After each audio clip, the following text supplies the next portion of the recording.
Oops! Paandar at pagpapakilig ni Paulo kay Kim. Same din ang ginawa kay Janine.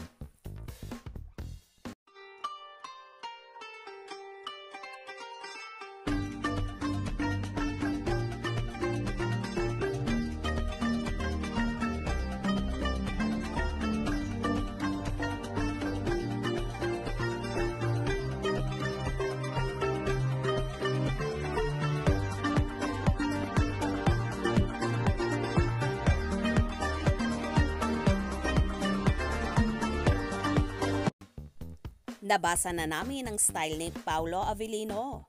Though, walang duda na may hatid na kilig talaga, lalo na sa mga fan ng current collab team niya. Kaya namin nasabing current dahil ganun din halos nagsimula sina Paulo at Janine Gutierrez nung una silang magtambal sa ABS-CBN. Madalas na nagsasagutan ng mga tweet o Twitter o X na ngayon. Nandyang may pagpapasweet na nagaganap o bardagulan pa yan.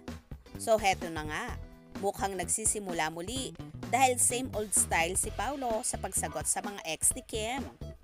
Minention kasi ni Kim si Paulo na TikToker era, more to come boss.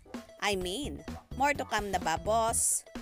Boss ang tawag ni Kim dahil sa role nila sa bagong serye na What's Wrong with Secretary Kim? So sinagot nga ito ni Paulo naman na, yung mga pusa ko, baka gusto mong alagaan muna. Tabihan mo matulog. May mga angry emojis pa, si Paulo. Takot pala si Kim sa pusa. Obviously, nagsisimula na ang dalawa para mas mag-ingay at ma-promote ang bago nilang serye. Pero naku, naaalala rin namin na parang sa ganyan din nagka-develop pa noon sina Paulo at Janine. Ang mga fan nila sa X, kilig na kilig naman. Ilan sa mga comment nga, Diyos ko po, ganitong interaction lang, kilig na kami. Pwede araw-araw may paganito. Ha ha ha ha. Low-key, way of telling, tabihan mo ako. Nakamamatay ba ang kilig?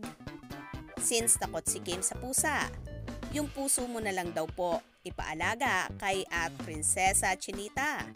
For sure iingatan niya yan ng matagal. Aye! Well, nakakakilig naman talaga ang ginagawa ni Kim at Paulo. Lalo pat panay na panay ang sagutan nila sa X. At dahil nga nalilink ang dalawa at napapabalitang hiwalay na sa kanilang mga kapartner. Posible kaya bang mauwi sa totoong buhay ang sweetness at pagmamahala nila? Anyway, wala namang masama doon kung talagang hiwalay na sila pare-pareho sa kanilang mga jowa. For sure marami din ang kikiligin sa Kim Pao, lalo pat bagay na bagay din sila sa totoong buhay. Kaya naman tumutok at wag na wag pahuhuli sa mga maiinit na kaganapan. Anong inyong magiging reaction sa bidyong ito? Comment below.